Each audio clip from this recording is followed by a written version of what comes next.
And now Chapter 22 of the Madhya Lila, the process of devotional service.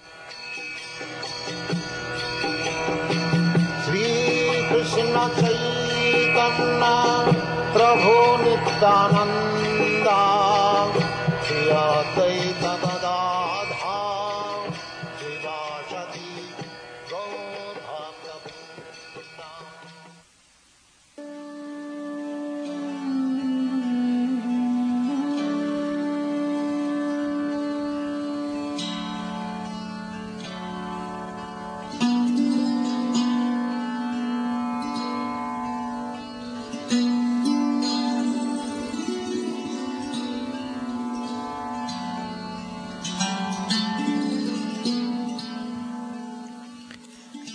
I offer my respectful obeisances unto Lord Sri Chaitanya Mahaprabhu. He is an ocean of transcendental mercy, and although the subject matter of Bhakti Yoga is very confidential, he has nonetheless manifested it so nicely, even in this age of Kali, the age of quarrel. All glories to Sri Chaitanya Mahaprabhu. All glories to Nityananda Prabhu. All glories to Advaita Chandra. All glories to all the devotees of Sri Chaitanya Mahaprabhu.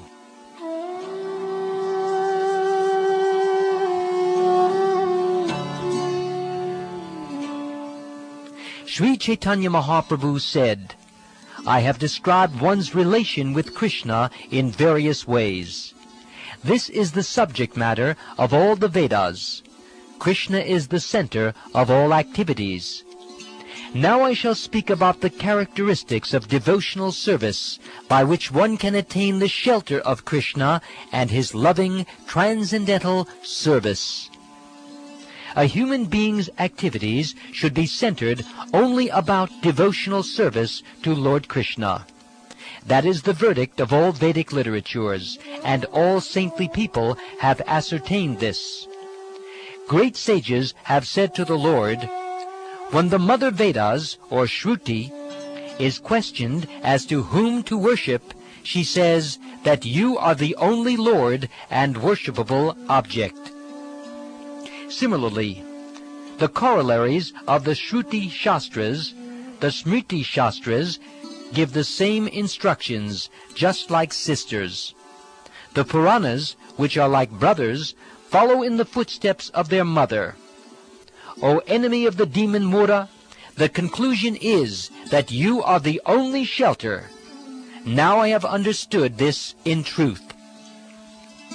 Again, speaking to Sanatana Goswami, Lord Chaitanya Mahaprabhu said, Krishna is the non-dual absolute truth, the supreme personality of Godhead. Although he is one, he maintains different personal expansions and energies for his pastimes.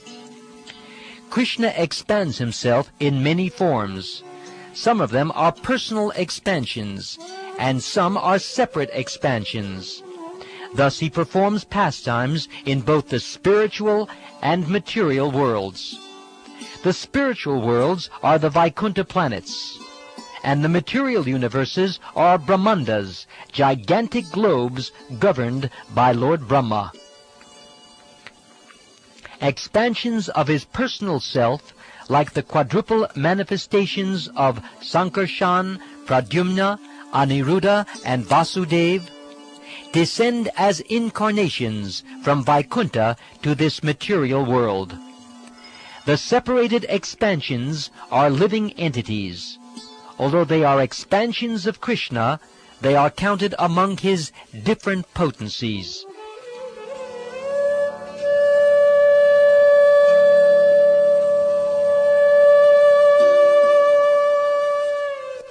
The living entities, or jivas, are divided into two categories.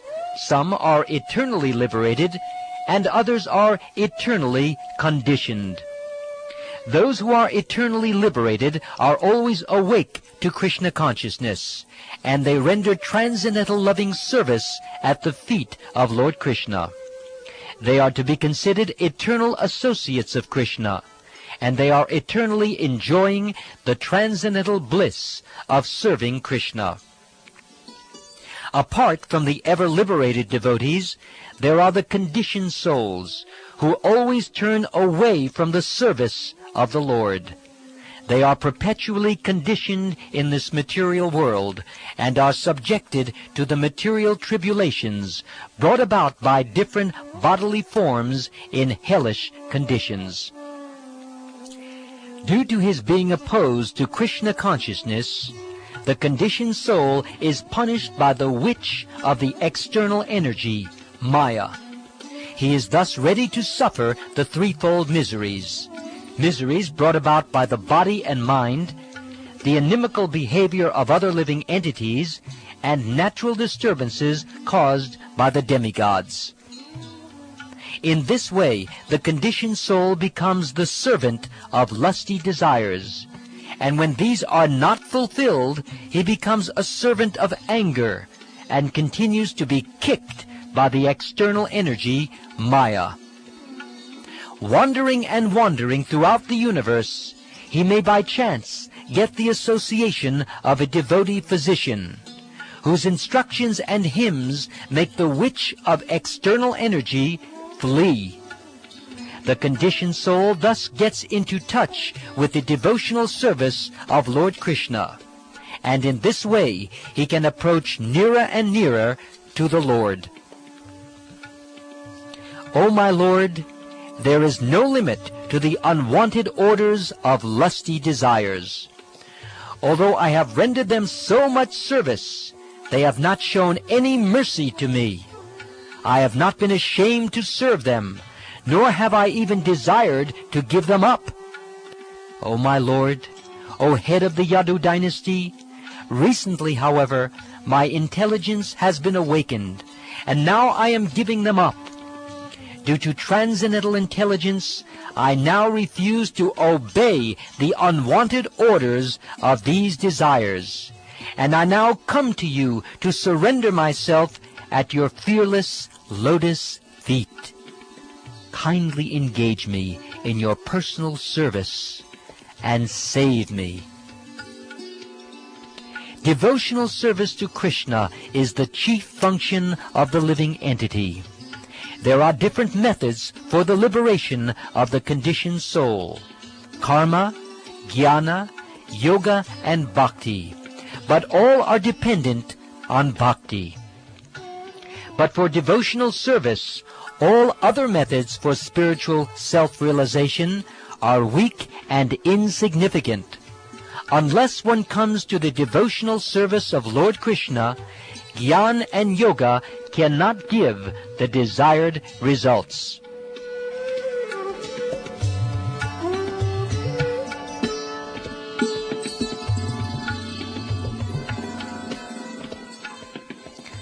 When pure knowledge is beyond all material affinity, but is not dedicated to the Supreme Personality of Godhead, Krishna, it does not appear very beautiful, although it is knowledge without a material tinge. What then is the use of fruitive activities, which are naturally painful from the beginning and transient by nature, if they are not utilized for the devotional service of the Lord? How can they be very attractive?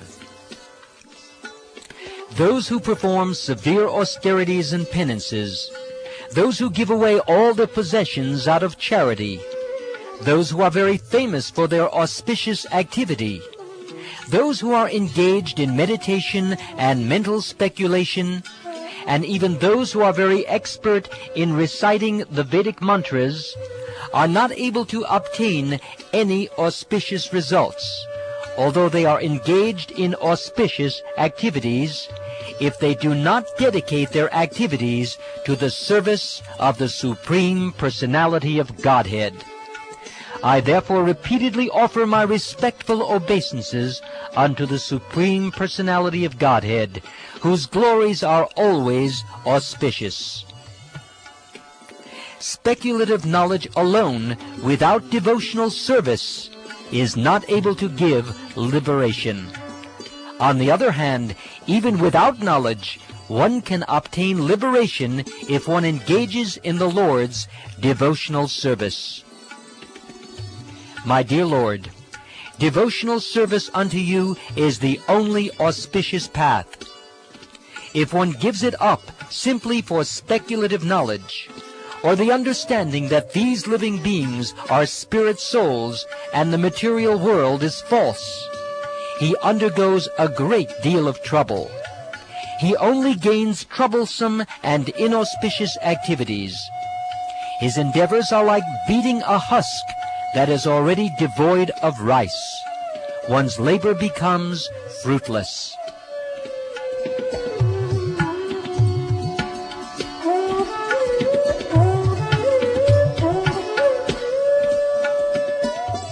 As Lord Krishna says in the Bhagavad-gita, this divine energy of mine, consisting of the three modes of material nature, is difficult to overcome. But those who have surrendered unto me can easily cross beyond it. The living entity is bound around the neck by the chain of Maya, because he has forgotten that he is eternally a servant of Krishna. If the conditioned soul engages in the service of the Lord and simultaneously carries out the orders of his spiritual master and serves him, he can get out of the clutches of Maya and become eligible for shelter at Krishna's lotus feet.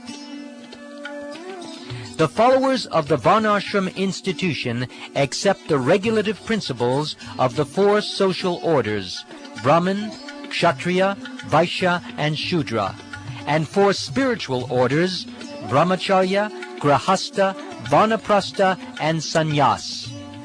However, if one carries out the regulative principles of these orders, but does not render transcendental service to Krishna, he falls into the hellish condition of material life. From the mouth of Brahma, the Brahminical order has come into existence. Similarly, from his arms, the Kshatriyas have come. From his waist, the Vaishyas have come.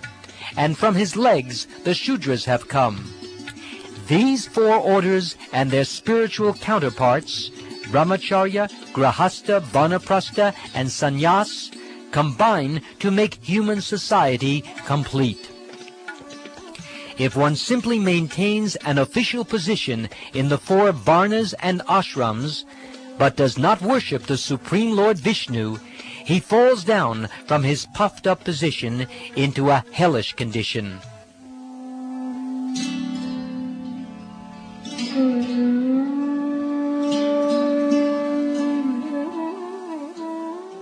There are many philosophical speculators or Gyanis belonging to the Mayavad school who consider themselves liberated and call themselves Narayan.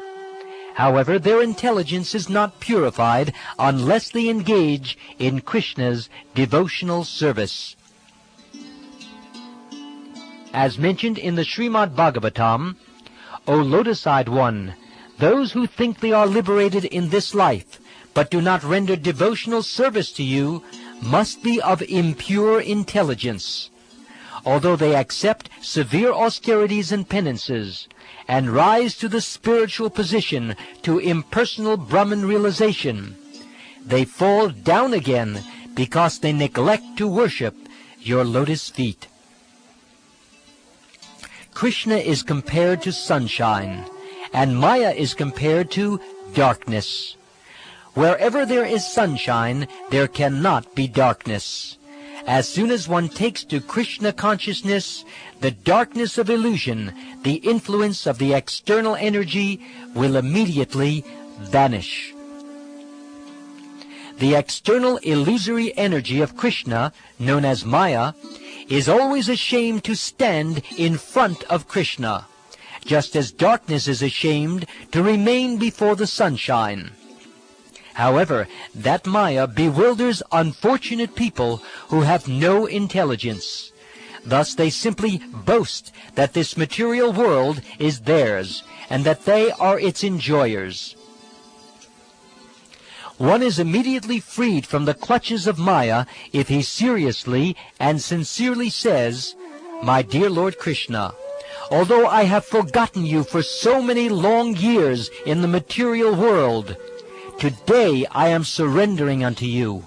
I am your sincere and serious servant. Please engage me in your service. Lord Ramachandra says in the Ramayana, "It is my vow that if one only once seriously surrenders unto me, saying, 'My dear Lord, from this day I am yours,' and prays to me for courage, I shall immediately award courage to that person, and he will always remain safe from that time on." Due to bad association, the living entity desires material happiness, liberation, or merging into the impersonal aspect of the Lord, or he engages in mystic yoga for material power. If such a person actually becomes intelligent, he takes to Krishna consciousness by engaging himself in intense devotional service to Lord Sri Krishna. Whether one desires everything or nothing, or whether he desires to merge into the existence of the Lord, he is intelligent only if he worships Lord Krishna, the Supreme Personality of Godhead, by rendering transcendental, loving service. If those who desire material enjoyment or merging into the existence of the Absolute Truth engage in the Lord's transcendental loving service, they will immediately attain shelter at Krishna's lotus feet, although they did not ask for it. Krishna is therefore very merciful.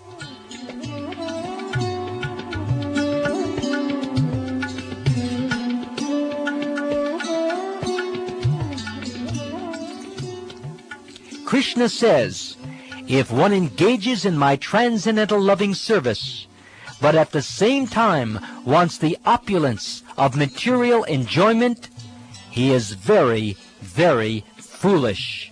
Indeed, he is just like a person who gives up ambrosia to drink poison.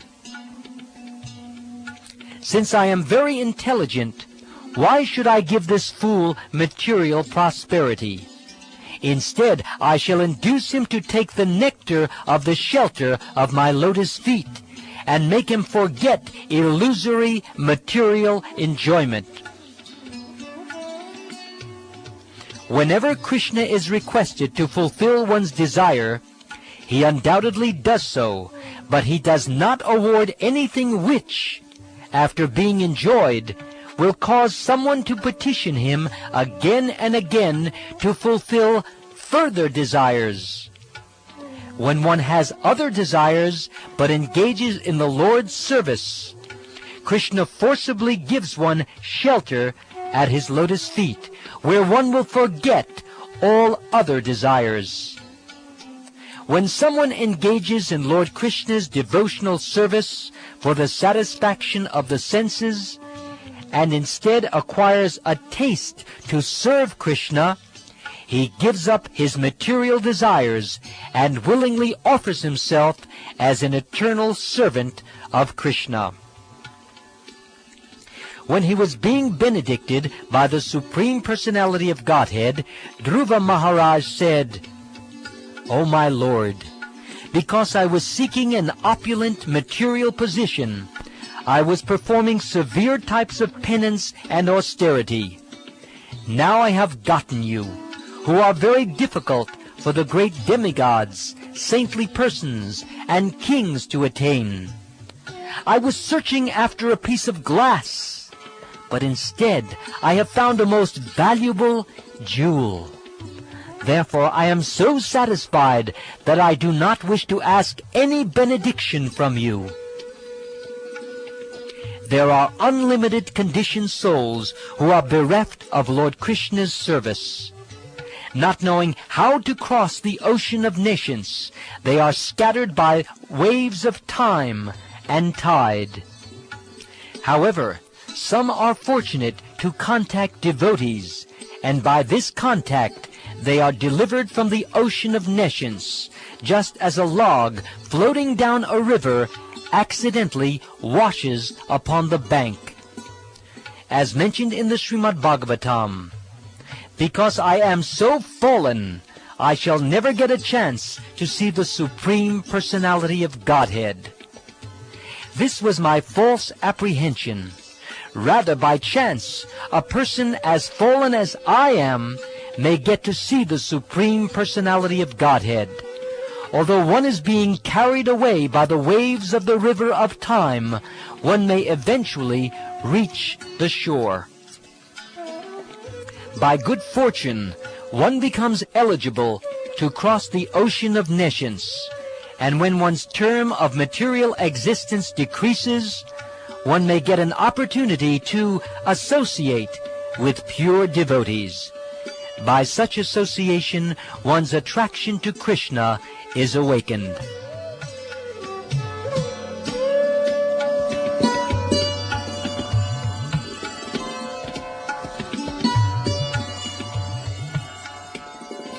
As mentioned in the Srimad Bhagavatam, O my Lord, O infallible Supreme Person, when a person wandering throughout the universes becomes eligible for liberation from material existence, he gets an opportunity to associate with devotees.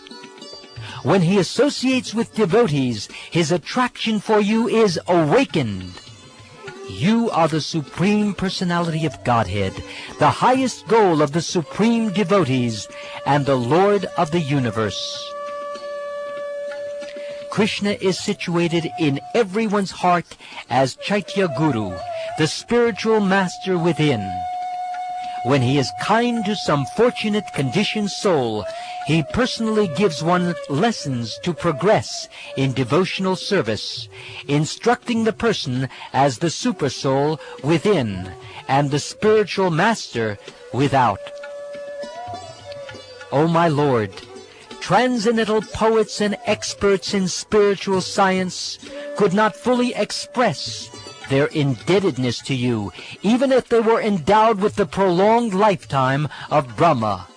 For you appear in two features, externally as the Acharya and internally as the Supersoul, to deliver the embodied living being by directing him how to come to you. By associating with a devotee, one awakens his faith in devotional service to Krishna. Because of devotional service, one's dormant love for Krishna awakens, and thus one's material, conditional existence comes to an end. Somehow or other, if one is attracted to talks about me, and has faith in the instructions I have set forth in bhagavad-gita, and if one is actually detached from material things and material existence, his dormant love for me will be awakened by devotional service. Unless one is favored by a pure devotee, he cannot attain the platform of devotional service. To say nothing of Krishna Bhakti, one cannot even be relieved from the bondage of material existence. In the Srimad Bhagavatam, Bharat Maharaj says to King Rahugana, O King Rahugana, without taking upon one's head the dust from the lotus feet of a pure devotee, a Mahajan or Mahatma, one cannot attain devotional service.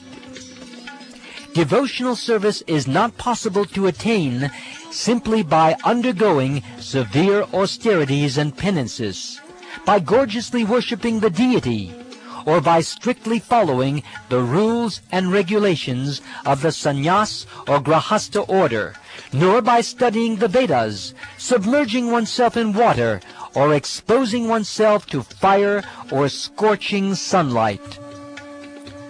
Unless human society accepts the dust of the lotus feet of great Mahatmas, devotees who have nothing to do with material possessions, mankind cannot turn its attention to the lotus feet of Krishna. those lotus feet vanquish all the unwanted, miserable conditions of material life. The verdict of all revealed scriptures is that by even a moment's association with a pure devotee, one can attain all success. The value of a moment's association with a devotee of the Lord cannot even be compared to the attainment of heavenly planets or liberation from matter, and what to speak of worldly benedictions in the form of material prosperity, which is for those who are meant for death.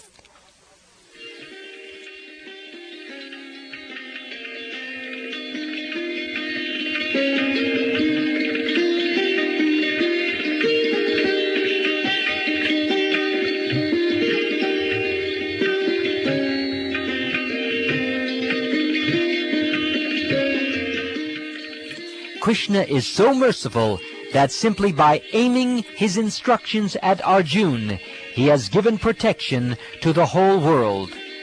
He said to him, "Because you are my very dear friend, I am speaking to you the most confidential part of knowledge. Hear this from me, for it is for your benefit. Always think of me and become my devotee. Worship me and offer obeisances unto me. Thus you will come to me without fail. I promise you this because you are my very dear friend." Although Krishna has previously explained the proficiency of executing Vedic rituals, performing fruitive activities as enjoined in the Vedas, practicing yoga, and cultivating jnana, these last instructions are most powerful and stand above all the others. If the devotee has faith in the strength of this order, he worships Lord Krishna and gives up all other activities. As long as one is not satiated by fruitive activity and has not awakened his taste for devotional service by Shravanam Kirtanam Vishnu, one has to act according to the regulative principles of the Vedic injunctions. By rendering transcendental loving service to Krishna, one automatically performs all subsidiary activities. This confident, firm faith favorable to the discharge of devotional service is called Shraddha. By pouring water on the root of a tree, one automatically satisfies the trunk, branches, and twigs. Similarly, by supplying food to the stomach, where it nourishes the life air, one satisfies all the senses. In the same way, by worshipping Krishna and rendering him service, one automatically satisfies all the demigods. A faithful devotee is a truly eligible candidate for the loving service of the Lord. According to one's faith, one is classified as a topmost devotee, an intermediate devotee, or an inferior devotee. One who is expert in logic, argument, and the revealed scriptures, and who has firm faith in Krishna, is classified as a topmost devotee. He can deliver the whole world. One who is expert in logic and understanding of revealed scriptures, and who always has firm conviction and deep faith that is not blind, is to be considered a topmost devotee in devotional service. One who is not very expert in argument and logic based on revealed scriptures, but who has firm faith, is considered a second-class devotee. He also must be considered most fortunate. He who does not know scriptural argument very well, but who has firm faith, is called an intermediate or second-class devotee. One whose faith is soft and pliable is called a neophyte, but by gradually following the process, he will rise to the platform of a first-class devotee. One whose faith is not very strong, but who is just beginning, should be considered a neophyte devotee. A devotee is considered superlative and superior according to his attachment and love. In the 11th canto of Srimad Bhagavatam, the following symptoms have been ascertained. A person advanced in devotional service sees within everything the soul of souls, the Supreme Personality of Godhead, Sri Krishna. Consequently, he always sees the form of the Supreme Personality of Godhead as the cause of all causes, and understands that all things are situated in him. An intermediate, second-class devotee shows love for the Supreme Personality of Godhead, is friendly to all devotees, and is very merciful to neophytes and ignorant people. The intermediate devotee neglects those who are envious of devotional service. A prakrita or materialistic devotee does not purposefully study the Shastra and try to understand the actual standard of pure devotional service. Consequently, he does not show proper respect to advanced devotees. He may, however, follow the regulative principles learned from his spiritual master, or from his family who worships the deity. He is to be considered on the material platform, although he is trying to advance in devotional service. Such a person is a Bhakta Praya, a neophyte devotee, or Bhakta Bas, for he is a little enlightened by Vaishnava philosophy. A Vaishnava is one who has developed all good transcendental qualities. All the good qualities of Krishna gradually develop in Krishna's devotee. In one who has unflinching devotional faith in Krishna, all the good qualities of Krishna and the demigods are consistently manifest. However, he who has no devotion to the Supreme Personality of Godhead has no good qualifications because he is engaged by mental concoction in material existence, which is the external feature of the Lord. All these transcendental qualities are the characteristics of pure Vaishnavas, and they cannot be fully explained, but I shall try to point out some of the important qualities. Devotees are always merciful, humble, truthful, equal to all, faultless, magnanimous, mild, and clean. They are without material possessions, and they perform welfare work for everyone. They are peaceful, surrendered to Krishna, and desireless.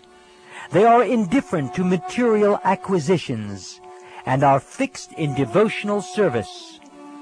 They completely control the 6 bad qualities, such as lust, anger, greed, and so forth. They eat only as much as required, and they are not inebriated. They are respectful, grave, compassionate, and without false prestige. They are friendly, poetic, expert, and silent. Devotees are always tolerant, forbearing, and very merciful. They are the well-wishers of every living entity. They follow the scriptural injunctions, and because they have no enemies, they are very peaceful. These are the decorations of devotees. It is the verdict of all Shastras and great personalities that by serving a pure devotee, one attains the path of liberation. However, by associating with materialistic people who are attached to material enjoyment and women, one attains the path of darkness. Those who are actually devotees are broad-minded, equal to everyone, and very peaceful. They never become angry, and they are friendly to all living entities. The root cause of devotional service to Lord Krishna is association with advanced devotees. Even when one's dormant love for Krishna awakens, association with devotees is still most essential. As mentioned in the Srimad Bhagavatam, O my Lord, O infallible Supreme Person, when a person wandering throughout the universes becomes eligible for liberation from material existence, he gets an opportunity to associate with devotees. When he associates with devotees, his attraction for you is awakened. You are the Supreme Personality of Godhead, the highest goal of the Supreme Devotees, and the Lord of the universe. O devotees, O you who are free from all sins, let me inquire from you about that which is supremely auspicious for all living entities. Association with a pure devotee for even half a moment in this material world is the greatest treasure for human society. The spiritually powerful message of Godhead can be properly discussed only in a society of devotees, and it is greatly pleasing to hear in that association. If one hears from devotees, the way of transcendental experience quickly opens, and gradually one attains firm faith that in due course develops into attraction and devotion. A Vaishnava should always avoid the association of ordinary people. Common people are very much materially attached, especially to women. Vaishnavas should also avoid the company of those who are not devotees of Lord Krishna. By association with worldly people, one becomes devoid of truthfulness, cleanliness, mercy, gravity, spiritual intelligence, shyness, austerity, fame, forgiveness, control of the mind, control of the senses, fortune, and all opportunities. One should not at any time associate with a coarse fool who is bereft of the knowledge of self-realization, and who is no more than a toy animal in the hands of a woman. The illusion and bondage that accrue to a man from attachment to any other object are not as complete as that resulting from association with a woman or with men too attached to women. It is better to accept the miseries of being encaged with bars and surrounded by burning flames than to associate with those bereft of Krishna consciousness. Such association is a very great hardship. One should not even see those who are bereft of devotional service in Krishna consciousness, and who are therefore devoid of pious activities. Without hesitation, one should take the exclusive shelter of Lord Krishna with full confidence, giving up bad association and even neglecting the regulative principles of the 4 varnas and 4 ashrams. That is to say, one should abandon all material attachment. As Lord Krishna says in the Bhagavad-gita, after giving up all kinds of religious and occupational duties, if you come to me, the Supreme Personality of Godhead, and take shelter, I shall give you protection from all of life's sinful reactions. Do not worry. Lord Krishna is very kind to his devotees. He is always very grateful and magnanimous, and he possesses all abilities. A learned man does not give up Krishna to worship anyone else. In the Srimad Bhagavatam it is said, My dear Lord, you are very affectionate to your devotees. You are also a truthful and grateful friend. Where is that learned man who would give you up and surrender to someone else? You fulfill all the desires of your devotees, so much so that sometimes you even give yourself to them. still you neither increase nor decrease by such activity. Whenever an experienced person develops real knowledge of Krishna and his transcendental qualities, he naturally gives up all other engagements and renders service to the Lord. Uddhava gives evidence concerning this. As mentioned in the Srimad Bhagavatam, "Oh, how wonderful it is! Putana, the sister of Bakasura, wanted to kill Krishna by smearing deadly poison on her breasts and having Krishna take it. Nonetheless, Lord Krishna accepted her as his mother, and thus she attained the destination befitting Krishna's mother. Of whom should I take shelter but Krishna, who is most merciful?" There are two kinds of devotees: those who are fully satiated and free from all material desires, and those who are fully surrendered to the lotus feet of the Lord. Their qualities are one and the same, but those who are fully surrendered to Krishna's lotus feet are qualified with another transcendental quality, Atma Samarpan, full surrender without reservation.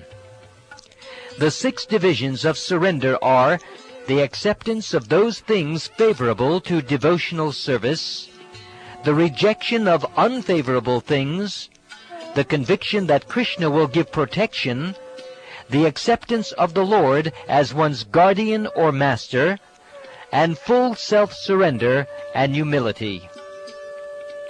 One whose body is fully surrendered takes shelter at the holy place where Krishna had his pastimes, and he prays to the Lord, "My Lord, I am yours." Understanding this with his mind, he enjoys spiritual bliss. When a devotee thus fully surrenders unto Krishna's lotus feet, Krishna accepts him as one of his confidential associates. As mentioned in the Srimad Bhagavatam, the living entity who is subjected to birth and death attains immortality when he gives up all material activities, dedicates his life to the execution of my order, and acts according to my directions. In this way he becomes fit to enjoy the spiritual bliss derived from exchanging loving mellows with me.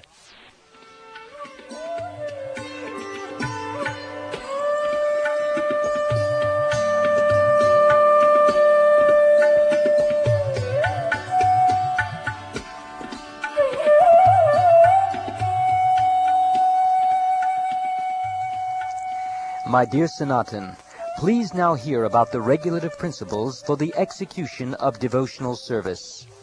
By this process, one can attain the highest perfection of love of Godhead, which is the most desirable treasure. When transcendental devotional service, by which love for Krishna is attained, is executed by the senses, it is called sadhana bhakti, or the regulative discharge of devotional service. Such devotion eternally exists within the heart of every living entity. The awakening of this eternal devotion is the potentiality of devotional service in practice. The spiritual activities of hearing, chanting, remembering, and so forth are the natural characteristics of devotional service. The marginal characteristic is that it awakens pure love for Krishna. Pure love for Krishna is eternally established in the hearts of living entities. It is not something to be gained from another source. When the heart is purified by hearing and chanting, the living entity naturally awakens. There are 2 processes of practical devotional service.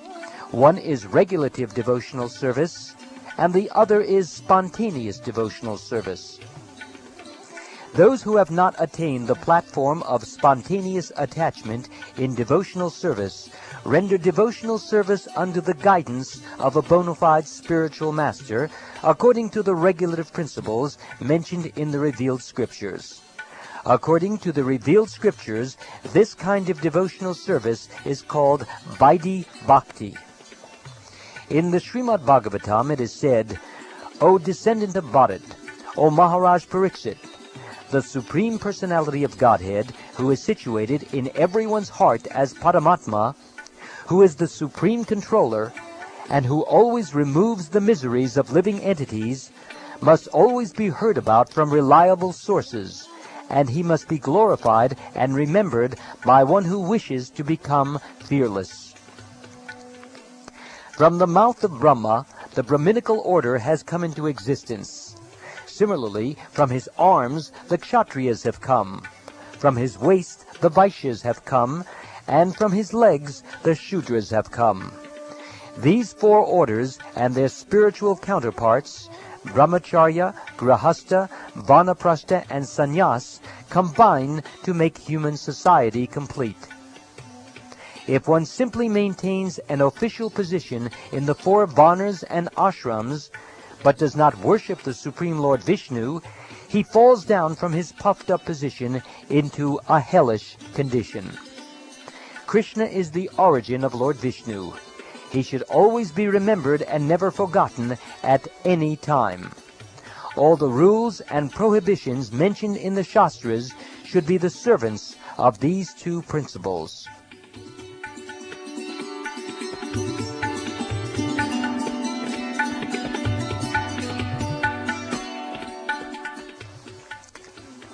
I shall say something about the various practices of devotional service, which is expanded in so many ways. I wish to speak briefly of the essential practices. On the path of the regulative devotional service, one must observe the following items. 1. One must accept a bona fide spiritual master. 2. Accept initiation from him. 3. Serve him. 4. Receive instructions from the spiritual master and make inquiries in order to learn devotional service. 5. Follow in the footsteps of the previous acharyas and follow the directions given by the spiritual master. The next steps are as follows. 6. One should be prepared to give up everything for Krishna's satisfaction, and one should also accept everything for Krishna's satisfaction. 7. One must live in a place where Krishna is present, a city like Vrindavan or Mathura, or a Krishna temple. One should acquire a livelihood that is just sufficient to keep body and soul together. One must fast on Ekadasi day. One should worship datri trees, banyan trees, cows, Brahmins, and devotees of Lord Vishnu. One should avoid offenses against devotional service and the holy name. The 12th item is to give up the company of non-devotees. 13. One should not accept an unlimited number of disciples. 14. One should not partially study many scriptures just to be able to give references and expand explanations. 15. The devotee should treat loss and gain equally. 16. The devotee should not be overwhelmed by lamentation. 17. The devotee should not worship demigods, nor should he disrespect them. Similarly, the devotee should not study or criticize other scriptures. 18. The devotee should not hear Lord Vishnu or his devotees blasphemed. 19. The devotee should avoid reading or hearing newspapers or mundane books that contain stories of love affairs between men and women, or subjects palatable to the senses. 20. Neither by mind nor words should the devotee cause anxiety to any living entity, regardless how insignificant he may be. After one is established in devotional service, the positive actions are 1. Hearing, 2. Chanting, 3. Remembering, 4. Worshipping, 5. Praying, 6. Serving, 7. Accepting servitorship, 8. Becoming a friend, and 9. Surrendering fully. One should also 10. Dance before the deity, 11. Sing before the deity, 12. Open one's mind to the deity, 13. Offer obeisances to the deity, 14. Stand up before the deity and the spiritual master, just to show them respect, 15. Follow the deity or the spiritual master, and 16 visit different places of pilgrimage or go see the deity in the temple. One should, 17, circumambulate the temple. 18, recite various prayers. 19, chant softly. 20, chant congregationally. 21, smell the incense and flower garlands offered to the deity. And 22, eat the remnants of food offered to the deity. One should, 23, attend arti and festivals. 24, see the deity. 25, present what is very dear to oneself to the deity. 26, meditate. And 27, serve those related to the Lord, such as Tulasi. 28 is to serve the Vaisnava. The 29th is to live in Mathura, the birthplace of Lord Krishna, and the 30th is to read Srimad Bhagavatam regularly. 31, one should perform all endeavors for Krishna. 32, one should look forward to his mercy. 33, one should partake of various ceremonies with devotees, ceremonies like Lord Krishna's birthday or Ramchandra's birthday. 34, one should surrender to Krishna in all respects. 35, one should observe particular vows like Kartik Vrata. These are some of the 64 important items of devotional service. One should associate with devotees, chant the holy name of the Lord, hear Srimad Bhagavatam, reside at Mathura, and worship the deity with faith and veneration. These 5 limbs of devotional service are the best of all. Even a slight performance of these 5 awakens love for Krishna. One should have full faith and love in worshipping the lotus feet of the deity. One should taste the meaning of Srimad Bhagavatam in the association of pure devotees, and one should associate with the devotees who are more advanced than oneself, and endowed with a similar type of affection for the Lord. One should congregationally chant the holy name of the Lord and reside in Vrindavan. The power of these 5 principles is very wonderful and difficult to reconcile. Even without faith in them, a person who is offenseless can experience dormant love of Krishna simply by being a little connected with them. When one is firmly fixed in devotional service, whether he executes one or many processes of devotional service, the waves of love of Godhead will awaken. There are many devotees who execute only one of the 9 processes of devotional service. Nonetheless, they get ultimate success. Devotees like Maharaj Ambarish execute all 9 items, and they also get ultimate success. Maharaj Parikshit attained the highest perfection, shelter at Lord Krishna's lotus feet, simply by hearing about Lord Vishnu.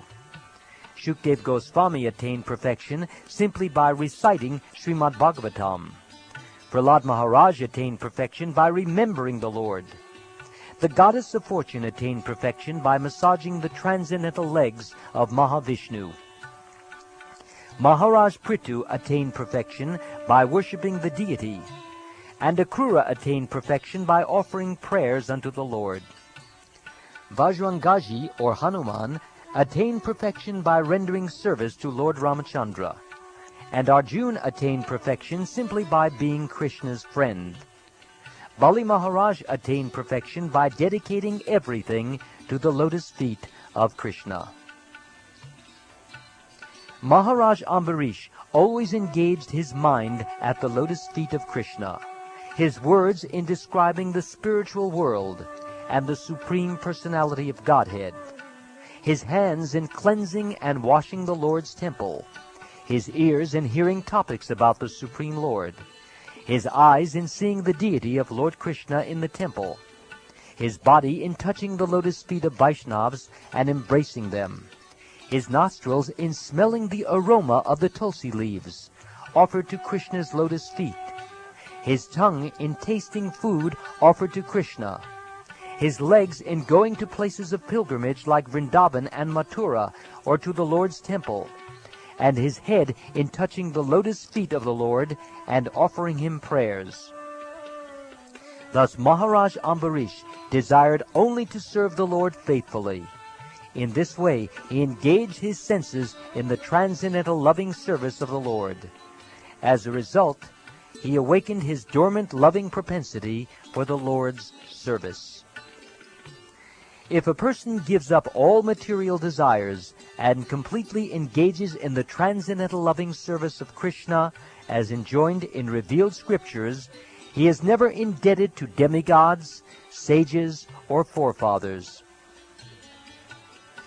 One who has given up all material desires and taken full shelter at the lotus feet of Mukunda, who gives shelter to all, is not indebted to the demigods, great sages, ordinary living beings, relatives, friends, mankind, or even one's forefathers who have passed away.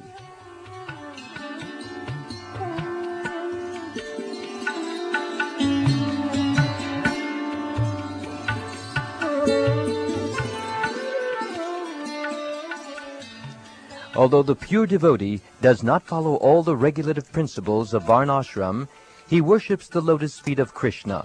Therefore, he naturally has no tendency to commit sin. If, however, a devotee accidentally becomes involved in a sinful activity, Krishna purifies him. He does not have to undergo the regulative form of atonement. One who has given up everything and taken full shelter at the lotus feet of Hari, the Supreme Personality of Godhead, is very dear to Krishna. If he is involved in some sinful activity by accident, the Supreme Personality of Godhead, who is seated within everyone's heart, removes his sins without difficulty. The path of speculative knowledge and renunciation is not very essential for devotional service. Indeed, good qualities such as non-violence and mind and sense control automatically accompany a devotee of Lord Krishna.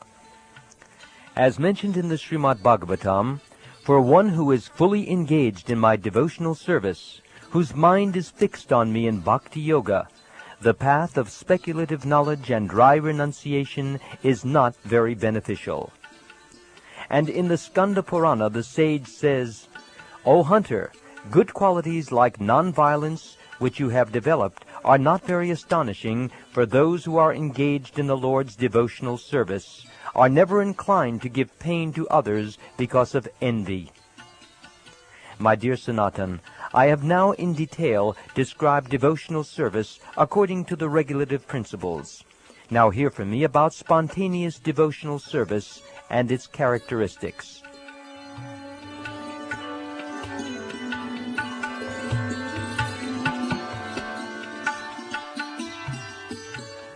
The original inhabitants of Vrindavan are attached to Krishna spontaneously in devotional service. Nothing can compare to such spontaneous devotional service, which is called Ragatmika Bhakti. When a devotee follows in the footsteps of the devotees of Vrindavan, his devotional service is called Raganuga Bhakti. When one becomes attached to the Supreme Personality of Godhead, his natural inclination to love is fully absorbed in thoughts of the Lord.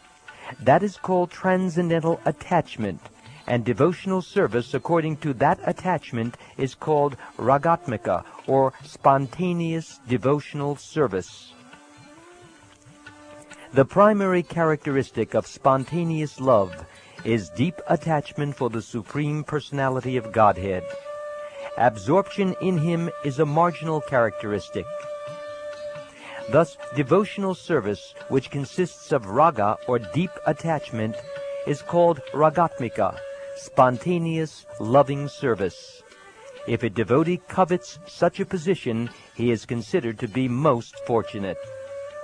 If one follows in the footsteps of the inhabitants of Vrindavan out of such transcendental covetousness, he does not care for the injunctions or reasonings of Shastra. That is the way of spontaneous love. Devotional service in spontaneous love is vividly expressed and manifested by the inhabitants of Vrindavan.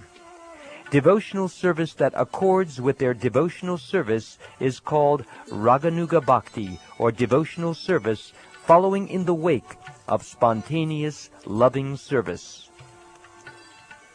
When an advanced, realized devotee hears about the affairs of the devotees of Vrindavan in the mellows of Shanta, Dasya, Sakya, Vatsalya, and Madhurya, he becomes inclined in that way, and his intelligence becomes attracted. Indeed, he begins to covet that particular type of devotion. When such covetousness is awakened, one's intelligence no longer depends on the instruction of Shastra, revealed scripture, logic, or argument. There are two processes by which one may execute this Raganuga Bhakti, external and internal. When self-realized, the advanced devotee externally remains like a neophyte and executes all the Shastric injunctions, especially hearing and chanting. However, within his mind, in his original purified self-realized position, he serves Krishna in Vrindavan in his particular way. He serves Krishna 24 hours all day and all night. The advanced devotee who is inclined to spontaneous loving service should follow the activities of a particular associate of Krishna in Vrindavan. He should execute service externally as a regulative devotee, as well as internally from his self-realized position. Thus he should perform devotional service both externally and internally. Actually, the inhabitants of Vrindavan are very dear to Krishna. If one wants to engage in spontaneous loving service, he must follow the inhabitants of Vrindavan and constantly engage in devotional service within his mind. The devotee should always think of Krishna within himself, and one should choose a very dear devotee who is a servitor of Krishna in Vrindavan. One should constantly engage in topics about that servitor and his loving relationship to Krishna, and one should live in Vrindavan. However, if one is physically unable to go to Vrindavan, he should mentally live there. Krishna has many types of devotees. Some are servants, some are friends, some are parents, and some are conjugal lovers. Those who are situated in one of these attitudes of spontaneous love, according to their choice, are considered to be on the path of spontaneous, loving service. As sage Kapila Dev says to his mother in the Srimad Bhagavatam, "My dear mother Devahuti, O emblem of peace, my weapon, the disk of time, never vanquishes those for whom I am very dear, for whom I am the super-soul, the son, friend, spiritual master, well-wisher, worshipable deity, and desired goal. Since the devotees are always attached to me, they are never vanquished by the agents of time." Let me offer my respectful obeisances again and again to those who always eagerly meditate upon the Supreme Personality of Godhead as a husband, son, friend, brother, father, or intimate friend. If one engages in spontaneous loving service to the Lord, his affection at the lotus feet of Krishna gradually increases. In the seed of affection there is attachment, which goes by two names, Rati and Bhav. The Supreme Personality of Godhead comes under the control of such attachment. That by which one can attain loving service to the Lord I have described in detail as the execution of devotional service called Abhideya. My dear Sanatan, I have briefly described the process of devotional service in practice, which is the means for obtaining love of Krishna. It cannot be described broadly. Whoever hears the process of practical devotional service very soon attains shelter at the lotus feet of Krishna in love and affection. Praying at the lotus feet of Sri Rupa and Sri Raghunath, always desiring their mercy, I, Krishnadas, narrate Sri Caitanya Caritamrta following in their footsteps.